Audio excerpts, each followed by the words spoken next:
Hello my dear friends, welcome to our YouTube channel Prarambh. मैं सचिन पूनिया आपका अपने इस प्यारे से यूट्यूब चैनल पे हार्दिक स्वागत करता हूं। गाइस, अपना chapter number 9 height and distance class 10th का चल रहा है। लास्ट वीडियो में अपन ने कवर किया था क्वेश्चन नंबर 1 एंड 2 और उसके साथ में कुछ पार्ट था इंट्रोडक्शन का। अभी अपन शुरू करने जा रहे हैं क्वेश्चन नंबर 3, जो है a contractor plans to install 2 slide for the children to play in a park. कोई कॉन्ट्रैक्टर है वो प्लान करता है 2 स्लाइड इंस्टॉल करने का एक पार्क में बच्चों के लिए for the children below the age of 5 year. जो 5 साल से कम ईयर के बच्चे हैं, she prefers to have a slide whose top is at a height of 1.5 metre. यानी कि जो 5 साल से कम के बच्चे हैं उनके लिए जो वो हाइट बना रही है उसकी ये स्लाइड होगी, उसकी जो हाइट है वो रख रही है वो 5 meter 1.5 meter 1.5 meter. Okay, and the incline at angle 30 degree. और इंक्लाइन यानी कि वो झुकी हुई है कितने डिग्री के एंगल पे, 30 डिग्री के एंगल पे झुकी हुई है। To the ground where is the 4 elder children. जो इससे बड़े बच्चे हैं उनके लिए she wants to have a straight slide at a height of 3 meter. यानी कि जो 5 ईयर की एज से ऊपर के बच्चे हैं उनके लिए वो बना रही है जिसका टॉप को रख रही है 3 मीटर पे। ओके, और ये जो स्लाइड है जो 5 ईयर के बच्चों से ऊपर के लिए है वो है and inclined at an angle of 60 degree. और वो 60 डिग्री के एंगल पे क्या हुई है, झुकी हुई है। ठीक है, अब उसमें पता क्या करना है, what should be the length of the slide in each case. यानी कि इन दोनों केस में स्लाइड की लेंथ है, स्लाइड ये वाली है तो इस स्लाइड की लेंथ क्या होगी, ये हो जाएगा ए बी सी, इसे ले लेते हैं पी क्यू आर। और आपको स्लाइड की लेंथ यानी कि ये L1 और इसे ले लेते हैं L2।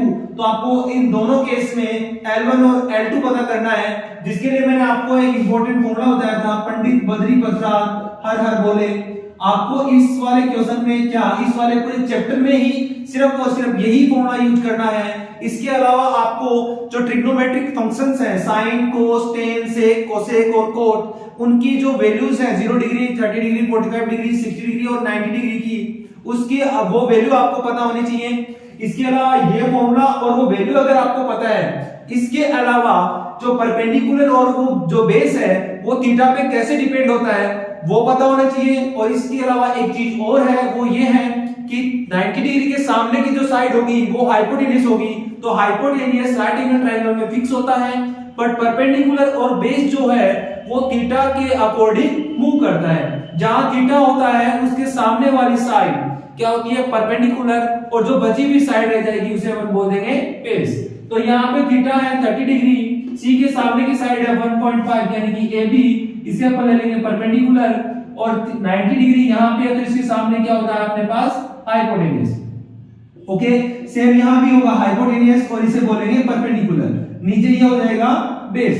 ओके, तो देखो इन ट्रायंगल क्वेश्चन नंबर है ये 3, इन ट्रायंगल ABC में you have to find out the value of AC आपको पता करना है, जिसे अपन लेते हैं हाइपोटेन्यूस। परपेंडिकुलर आपके पास है 1.5 जिसे अपन लेते हैं AB से। ठीक है, इसके अलावा आपके पास थीटा है जो कि है 30 डिग्री। अब आपको पता करना है, अब आप चलो परपेंडिकुलर इस वाले फॉर्मूले में पंडित बद्री प्रसाद हर हर बोले, पहला रिलेशन P और H और P का रिलेशन यहाँ पे आ रहा है, पंडित बद्री प्रसाद। ठीक है, P और H का रिलेशन आ रहा है यहाँ पे, और ये रिलेशन होता है साइन का। तो sine theta is equal to perpendicular upon hypotenuse. तो sine theta is equal to 30 degree, और परपेंडिकुलर अपने पास है 1.5, और हाइपोटेन्यूस जो L1 है वो अपने को क्या करना है, पता करना है। चलो, साइन 30 डिग्री की वैल्यू आपको पता होनी चाहिए। अगर आपको नहीं पता है तो आप इसकी टेबल बनाना सीखना चाहते हैं तो आप जाइए चैप्टर नंबर 8 की इंट्रोडक्शन वीडियो में, वहां बहुत अच्छे तरीके से ये क्लियर किया गया है कि कैसे ये टेबल बनाई जाती है और कैसे इस टेबल में जो ट्रिग्नोमेट्रिक रेशियो हैं उनके जो वैल्यूज हैं वो आप लर्न कर सकते हैं, आप रिमेंबर कर सकते हैं। ओके, तो चलो अब नेक्स्ट चलते हैं। sin 30 डिग्री की वैल्यू होती है 1/2 is equal to 1.5 upon L1। अब अपन करेंगे इसको क्रॉस मल्टीप्लाई में 1 मल्टीप्लाई होगा L1 से और 2 मल्टीप्लाई होगा 1.5 से। तो L1 से जब 1 मल्टीप्लाई होगा तो आएगा L1 1.5 मल्टीप्लाई हो गया 2 से, तो L1 इज इक्वल टू आ गया 3 मीटर। अपने पास 1.5 मीटर में है तो ये भी किसमें आएगा, मीटर में। L1 यानी कि जो 5 इयर्स की एज तक के जो बच्चे हैं उनके लिए जो अपन स्लाइड बनाएंगे उस स्लाइड की लेंथ होगी 3 मीटर। ओके, अब अपन पता करते हैं सेकंड केस में। In triangle PQR, in triangle PQR, PQ is equal to perpendicular और ये है अपना 3 meter. Okay, and PR is equal to hypotenuse और ये आपको करना है पता। थीटा इज इक्वल टू आपके पास है 60 डिग्री। अब सेम वही चलेंगे, आपके पास P और H है और P और H का रिलेशन होता है साइन में। P और H का रिलेशन होता है साइन में। Sine theta is equal to perpendicular upon hypotenuse. Theta की वैल्यू आपके पास 60 डिग्री है, परपेंडिकुलर आपके पास 3 मीटर है और हाइपोटेन्यूज आपको L2 है जो कि पता करना है। चलो, साइन 60 डिग्री की जो वैल्यू होती है वो है √3/2 is equal to 3/L2। Same आपको वही करना है, क्रॉस मल्टीप्लाई में √3 मल्टीप्लाई होगा L2 से और 2 मल्टीप्लाई होगा 3 से। तो √3 L2 इज इक्वल टू 3 2 जा 6, L2 इज इक्वल टू यहां पे √3 मल्टीप्लाई में है, इक्वल के आगे अगर इसको ट्रांसफर करते हैं तो ये जाएगा डिवाइड में। ओके, अब देखो, अब इसमें आता है रेसिप्रोकल करना, रेशनलाइजेशन करना। रेशनलाइजेशन कैसे करते हैं? आप ऊपर वाली वैल्यू देखो और नीचे वाली वैल्यू देखो। जो वैल्यू रूट में है क्या उससे ऊपर वाली वैल्यू डिवाइड हो रही है? 3 से 6 डिवाइड हो रहा है? हाँ, हो रहा है तो अपन इसको ऊपर और नीचे सेम इसी नंबर से क्या कर देंगे, मल्टीप्लाई। तो क्या आ जाएगा 6√3/3 को √3 से मल्टीप्लाई करने पे आता 3 1 जा और 3 2 जा, तो L2 इज इक्वल टू आ जाएगा 2√3 मीटर। ओके, तो ये था अपना क्वेश्चन नंबर 3। ओके, अब देखते हैं क्वेश्चन नंबर 4।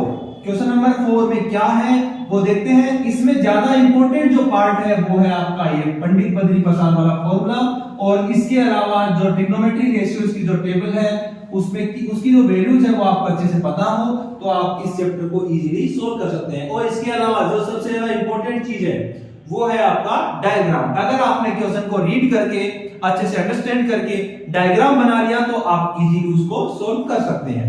देखिए क्वेश्चन नंबर 4 में है आपके पास the angle of elevation of the top of a tower from a point on the ground. कोई टावर है, उसके टॉप से ग्राउंड पे किसी पॉइंट पे कोई एंगल दिया हुआ है, एंगल है विच इज 30 मीटर अवे, यानी कि कोई एंगल दिया हुआ है और वो एंगल जो जिस पॉइंट पे बन रहा है वो पॉइंट इस टावर से 30 मीटर दूर है। कितने मीटर दूर है?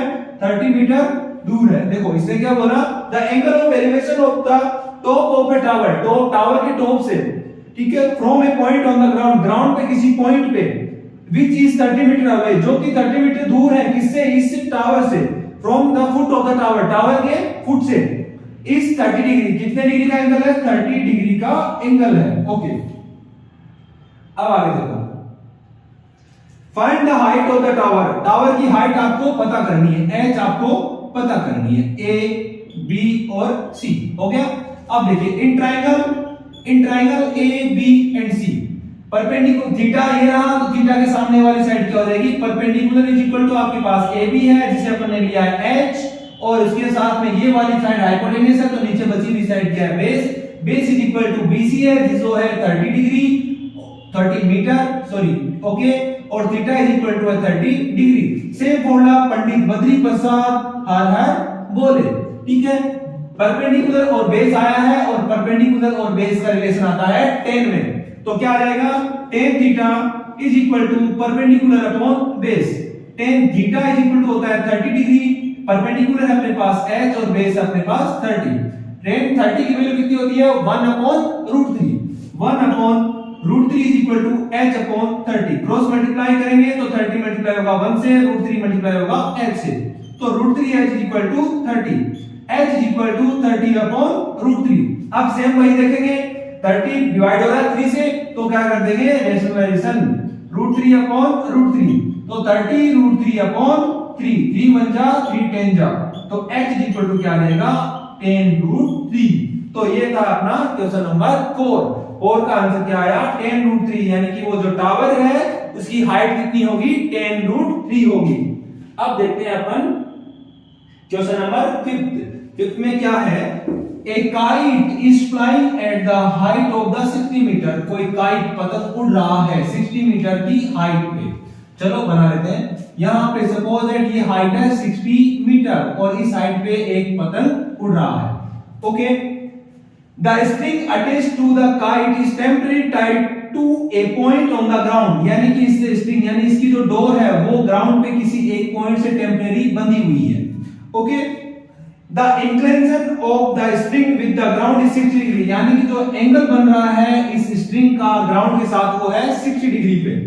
Find the length of the string assuming there is no leg in the string, यानी कि इसमें कोई भी झुकाव वगैरह कुछ भी नहीं है, एकदम स्ट्रेट है ये, तो आपको इसकी लेंथ पता करनी है, ए बी और सी।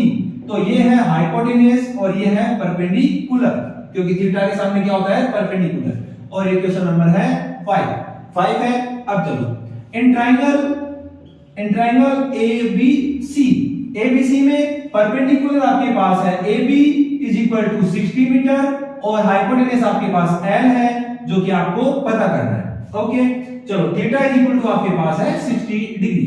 तो सेम फॉर्मूला पंडित बद्री प्रसाद हर हर बोले, P और H आया है तो P और H किसमें आता है साइन में, P और H किसमें आता है साइन में। तो sine theta is equal to perpendicular upon hypotenuse. हो गया, थीटा कितने डिग्री का है, थीटा है अपने पास sine theta is equal to theta अपने पास कितना है 60 degree is equal to perpendicular कितना है 60 अपॉन हाइपोटेन्यूज कितना है l। साइन 60 की वैल्यू बताओ कितनी होती है, 60 की वैल्यू होती है √3 upon 2 is equal to 60 upon l। Cross multiply करेंगे √3 से मल्टीप्लाई होगा l और 2 मल्टीप्लाई होगा 60 से, तो आ जाएगा 120।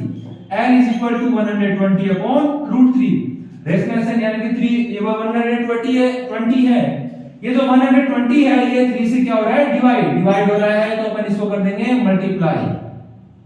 तो क्या रहेगा 120 √3 अपॉन 3 और ये इससे कैंसिल आउट होगा कितना आ जाएगा 40। तो l इज इक्वल टू आ गया 40 √3। तो ये था अपना क्वेश्चन नंबर 5। इसके आगे के जो नेक्स्ट क्वेश्चन है वो अपन करेंगे नेक्स्ट वीडियो में।